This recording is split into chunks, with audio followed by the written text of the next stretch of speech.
Bonjour et bienvenue sur la solidarité en avant, le podcast fait par une humanitaire pour les travailleurs et travailleuses humanitaires. Je suis Asma, actrice humanitaire diplômée en solidarité et coopération internationale et spécialisée en projets d'aide au développement. Dans ce podcast, je donnerai la parole aux acteurs et actrices de terrain, au nord comme au sud, pour décrypter les nombreux enjeux de la solidarité internationale, mais aussi pour découvrir les différents domaines d'intervention. Au fil des épisodes, je mettrai également la lumière sur les environnements dans lesquels ils sont amenés à travailler et les défis auxquels ils sont quotidiennement confrontés grâce à des témoignages sans filtre. En bonus, vous aurez la possibilité de découvrir différents métiers de la solidarité internationale. Au programme de ce podcast, découverte, partage de connaissances et retour d'expérience.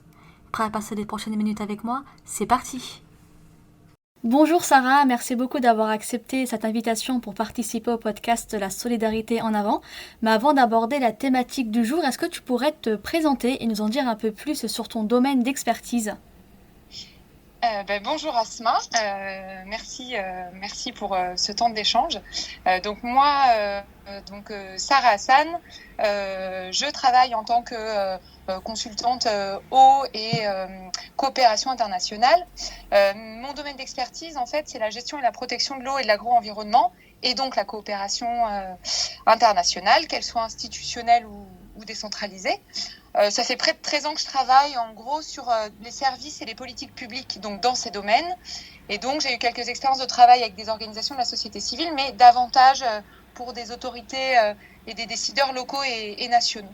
Donc j'ai fait, on va dire en gros 5 ans où je travaillais sur du local en France, et puis 7 ans grosso modo où je travaillais sur des thématiques de coopération internationale, que ce soit sur le terrain ou alors avec des bailleurs ou pour des bailleurs sur des enjeux aussi de négociation internationale ou de droit international de l'environnement.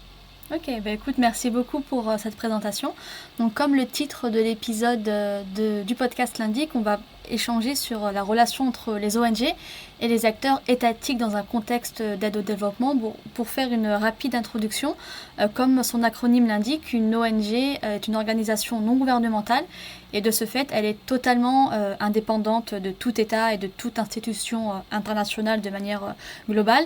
Elle peut toutefois être amenée à collaborer avec des acteurs étatiques dans le cadre de l'aide au développement, et c'est sur ce sujet, Sarah, que l'on va échanger du coup. J'ai une première question. D'après toi, est-ce qu'il est nécessaire que les ONG collaborent avec les acteurs étatiques des pays où elles interviennent? Oui, ça me paraît primordial. Je pense que ces collaborations, et dans les deux sens, les ONG doivent collaborer avec les acteurs étatiques des pays d'intervention, et à l'inverse, les pays d'intervention, on va dire les autorités étatiques, doivent collaborer avec les ONG. Je groupe aussi les organisations de la société civile, parce que c'est vrai qu'on a plusieurs acronymes, mais en gros, toutes ces organisations dont tu parlais, donc je pense que c'est une collaboration primordiale et qui doit se faire dans les deux sens. Et c'est vrai qu'on peut dire aussi que du fait que les ONG, que la multiplication des interventions des ONG va amener progressivement à la pérennisation de leur présence sur le territoire où elles interviennent, et donc les amène forcément à devoir, à un moment ou à un autre, rencontrer ces acteurs étatiques et donc à collaborer avec eux. Complètement, ouais, je suis complètement d'accord, ouais. Et est-ce que tu penses qu'on peut dire que si les ONG ne collaborent pas avec les acteurs étatiques des pays d'intervention, elles peuvent s'insérer dans les réponses qui sont apportées au niveau local?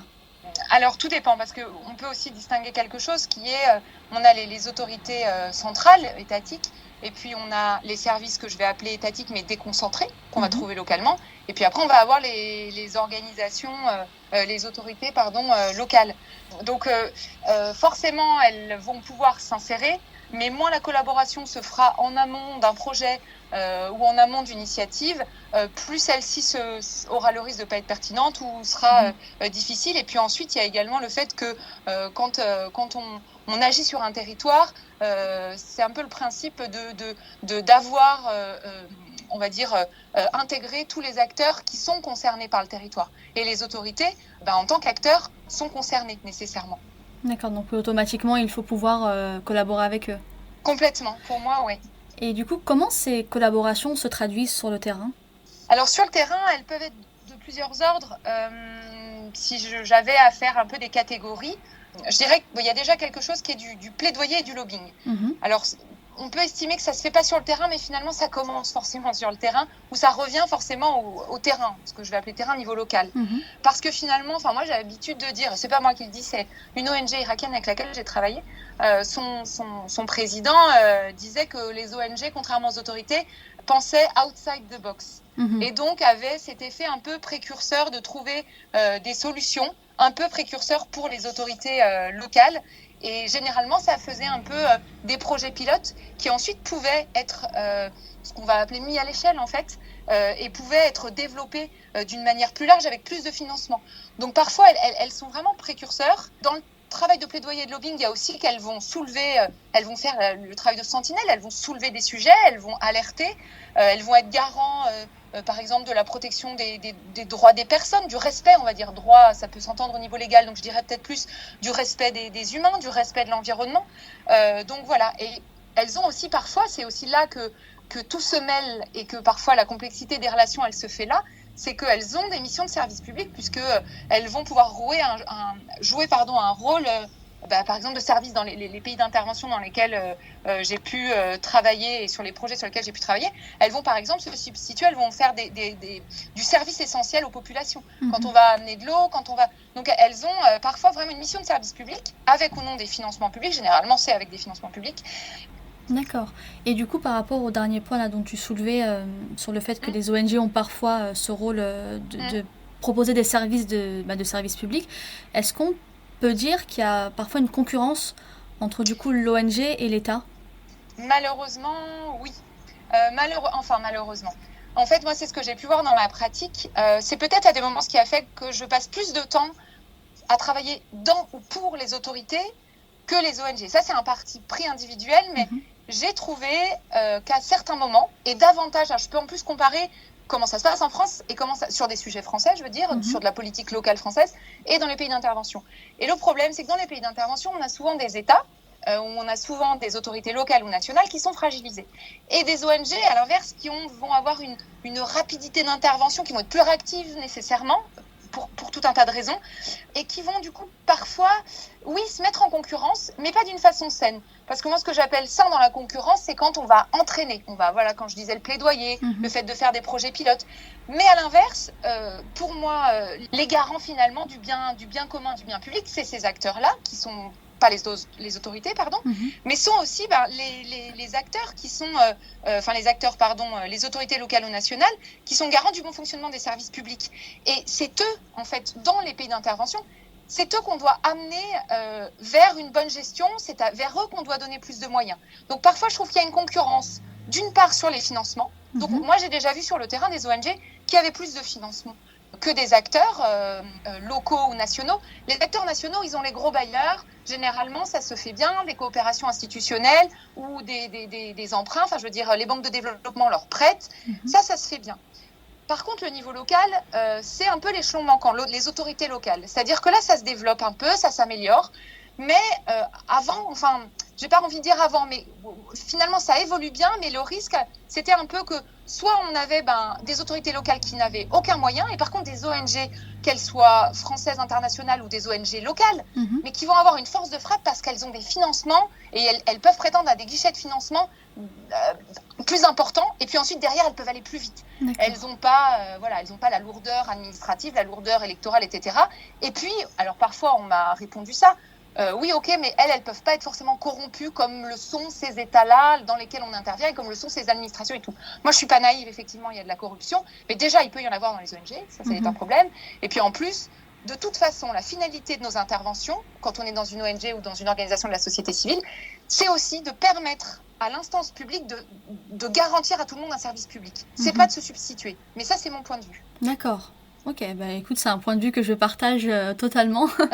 Je pense qu'il faut vraiment que les ONG travaillent de façon complémentaire avec les États, qu'elles ne viennent vraiment pas se substituer au risque, comme on le disait, de créer un peu ce côté concurrence et peut-être de se voir même rendre l'accès sur le terrain, entre guillemets, difficile de par des autorisations de déplacement ou ce genre de choses. Oui, complètement. Et du coup, quels sont les risques pour une ONG de mettre volontairement à l'écart les acteurs étatiques locaux? Moi, je dirais que le premier, c'est peut-être une question de crédibilité. C'est-à-dire qu'on ne peut pas dire à quelqu'un « reconnaissez-moi », mais moi je ne vous reconnais pas. Donc ils peuvent être évincés ou ils peuvent ne pas être reconnus par la société civile ou les autorités. Peut-être parfois ils vont dire non, nous on s'en fiche d'être reconnus ou non par les autorités locales, on est en dissidence, on s'en fiche. Mais la société civile, la population en fait je devrais dire, la population, moi je pense que dans la crédibilité de ces acteurs, elle se fait aussi parce qu'on voit qu'il y a une cohérence et qu'on est comment dire, on travaille de concert, on est complémentaires, comme tu le disais, où on travaille ensemble et on ne met pas à l'écart. C'est ce type de concurrence, de toute façon, je trouve que ça leur, entre guillemets, retombe dessus, au même titre qu'un État qui évincerait une ONG, ça va lui retomber dessus, parce que tout le monde le sent, ce côté-là. Après, je dirais qu'il y a aussi, comment dire, le risque, ça peut être aussi de plus avoir de financement. Donc là encore, il y a des fondations, les financements ne sont pas uniquement publics, mais enfin, souvent quand même, ça donne une bonne crédibilité d'avoir un guichet public qui estime que votre action en tant qu'ONG ou qu'organisation de la société civile, elle est bonne, elle est utile, elle est crédible, donc on vous finance. Donc on en revient un peu au côté perdre un peu en crédibilité, et puis aussi c'est de méconnaître la base. Alors là, je reprends un exemple très concret. Moi, j'ai vu des ONG ou des OSC qui interviennent pour donc on les finance, parce que des bailleurs ne vont pas avoir connaissance très très très fine de ce qui se fait localement. Donc, ils vont venir refaire ou défaire ce qui s'est fait au niveau local. Et ça, c'est une vraie problématique.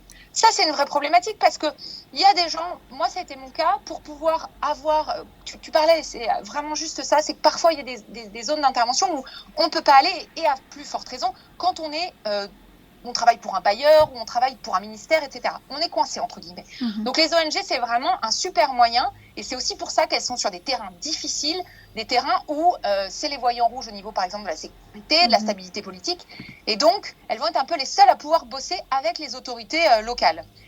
Mais ça peut poser un peu un souci à des moments, c'est que quelque part, j'ai vu parfois des projets où on réinventait un service de l'eau, ou alors par exemple, tout bêtement, on disait là il nous faut une borne fontaine là et là il nous en faut une là, sans avoir ni consulté les autorités locales ou coutumières, parce que dans ces pays-là, il y a les autorités locales et il y a ce que moi j'appelle l'autorité coutumière, et donc ne pas être...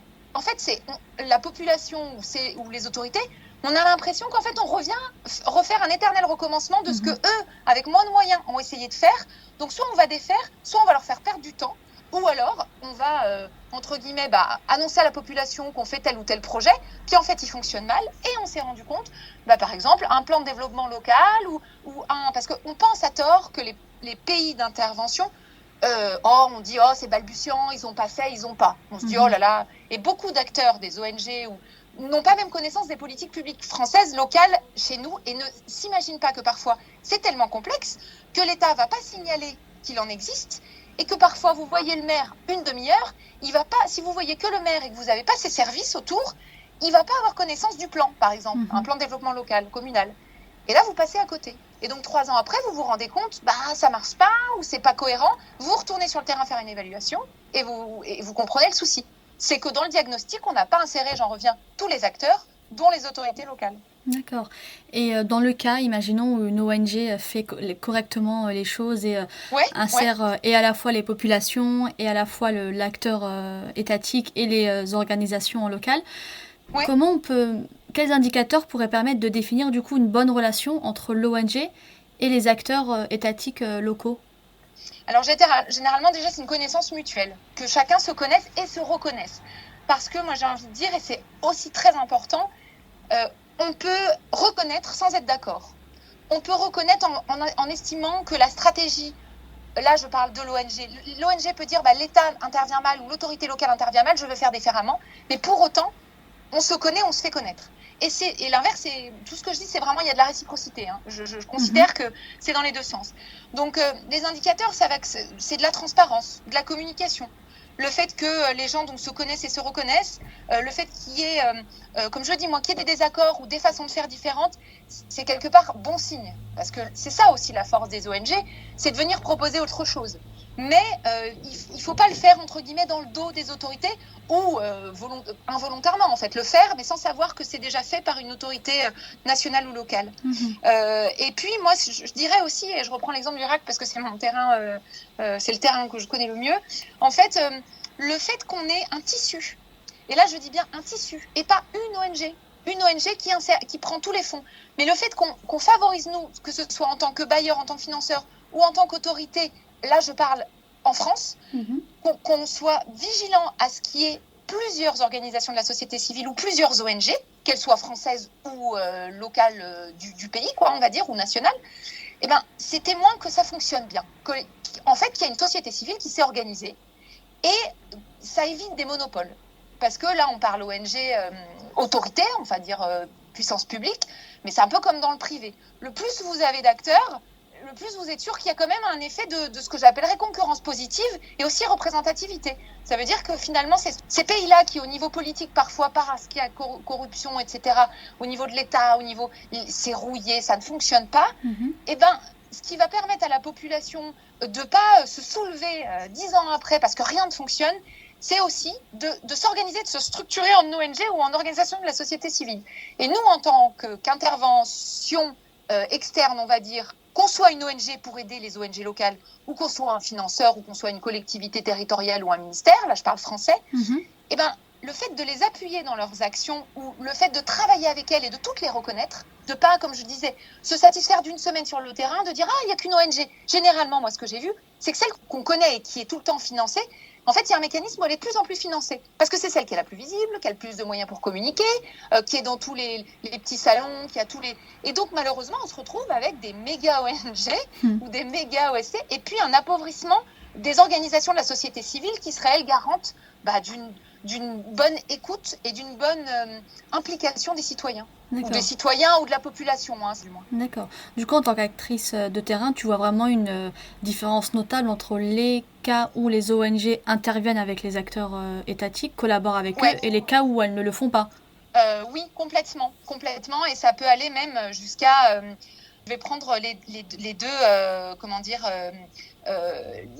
les deux problèmes qu'on peut rencontrer. C'est-à-dire, imaginons qu'elles fonctionnent trop avec l'État ou d'une manière pas assez indépendante. Là, ça peut poser, comme je le disais, soit des problèmes parce que ce soit au niveau local ou national, une ONG peut aussi, sans qu'elle le sache, et surtout quand elle est pas locale, donc par exemple, on est français, on va rester sur français, elle va être manipulée quelque part un peu politiquement. C'est-à-dire que moi, j'appelle ça, elle fait le mandat de l'élu, ou elle fait le mandat du ministre. C'est-à-dire que par elle va aller chercher, et c'est souvent ça, hein, vous arrivez dans les pays, les ONG arrivent, elles ont, comme je disais, plus de facilité à aller chercher des financements, elles sont réactives, etc. Et puis parfois, elles vont travailler de concert avec un homme politique, qu'il soit local ou national, un décideur, on va l'appeler un décideur, parce que politique, c'est un terme qui peut mélanger plein de choses. Un décideur. Et puis, comme ils travaillent si bien ensemble, à des moments, en fait, cette personne et cette ONG, c'est là qu'on entre dans des mécanismes de clientélisme, de corruption, des choses où il faut faire attention. Donc, il faut faire attention, en tant qu'ONG, à ne pas se faire instrumentaliser et à ne pas, par exemple, alors cet acteur au départ, il est sympa, ce décideur, il nous permet d'intervenir, on travaille vachement bien avec lui.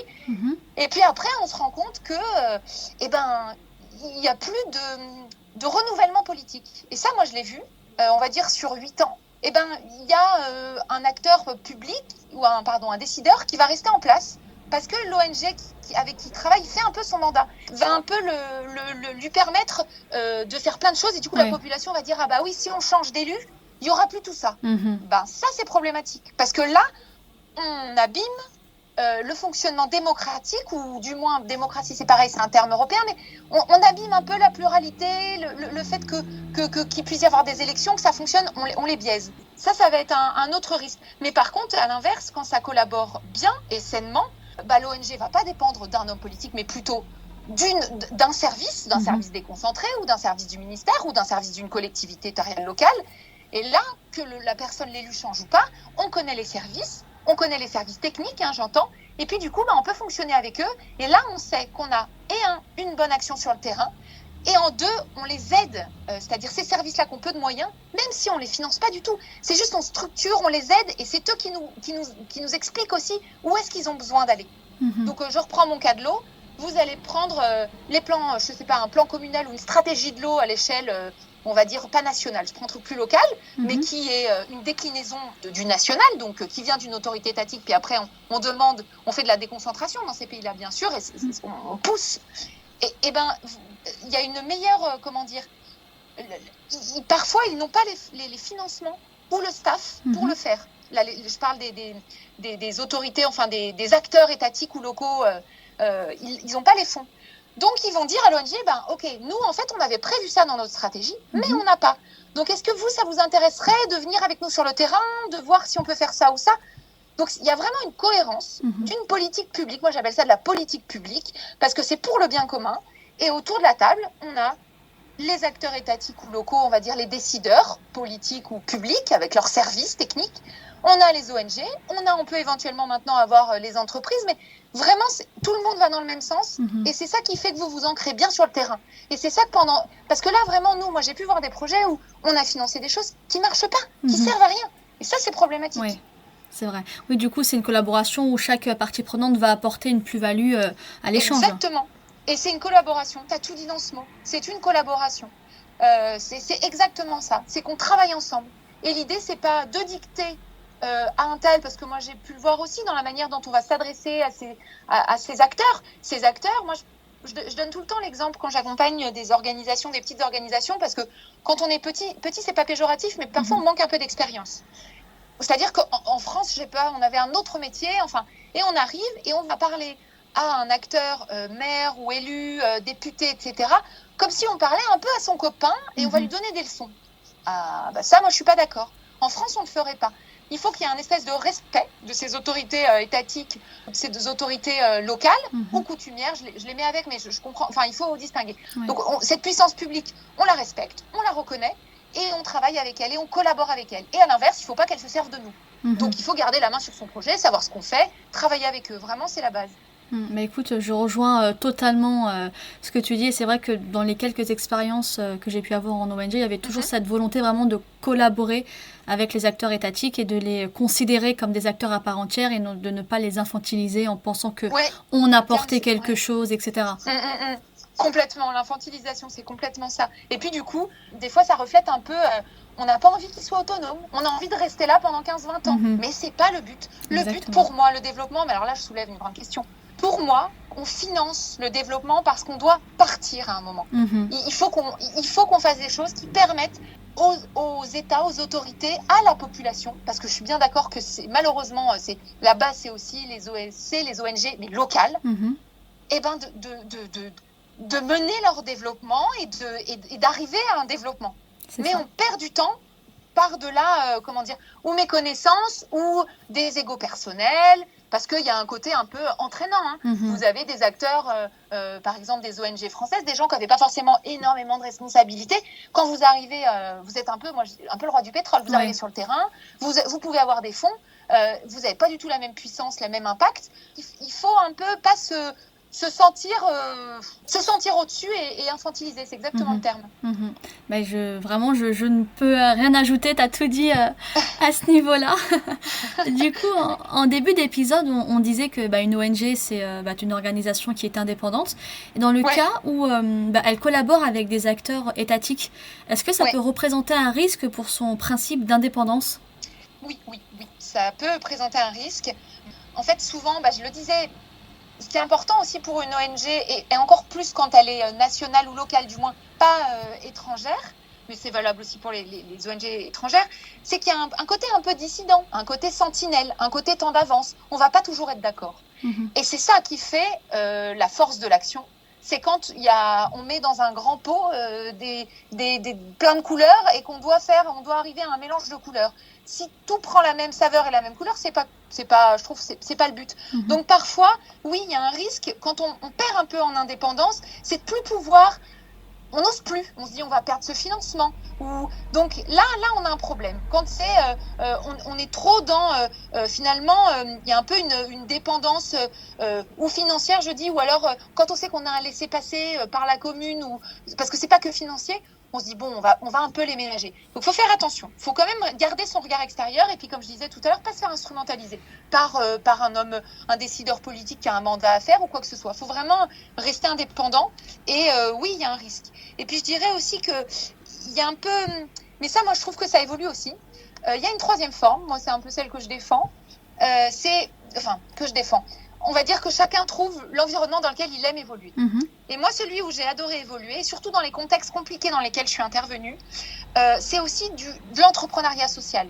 Et ça se développe. Et pourquoi ? Parce que, bon, moi, j'étais un peu vieille école. On a le privé, c'est mal. Pardon de le dire comme ça, mais moi, j'ai bossé dans le public. J'ai toujours voulu bosser dans le public. Donc, on a le privé, c'est mal. Mais du coup, on a les militants, ceux qui agissent vite et bien et fort et tout ça, les ONG et les OSC, les organisations de la société civile. Et donc, ces deux-là, pour moi, c'était un peu avant, il n'y avait que ces deux choix-là. Et bien maintenant, on a plein d'autres formats hybrides. On a plein d'autres formats, mais ils sont encore méconnus. Alors, au niveau des bailleurs, des gros bailleurs français, suisses, etc., Banque mondiale, on essaye de pousser ces initiatives où on va, par exemple, faire la gestion de l'eau avec du micro-entrepreneuriat social. On va réinventer. En fait, pour moi, c'est quoi la finalité ? C'est de se dire, on a beau être une ONG ou on doit garder une forme d'indépendance. Parce qu'on peut alors ne pas faire de l'entrepreneuriat, mais il faut qu'on trouve une forme d'indépendance. Et quand on est complètement dépendant de la puissance publique financièrement, des fois c'est compliqué. Alors je dis pas qu'il faut pas l'être et qu'il faut plus de ces acteurs-là, parce qu'ils sont essentiels, mais il faut aussi un peu cette nouvelle forme de l'entrepreneuriat social et des gens qui ont un peu une indépendance, parce que, et moi je l'ai vécu à mon échelle, parce qu'en fait on peut financer des actions, ou on peut faire payer des services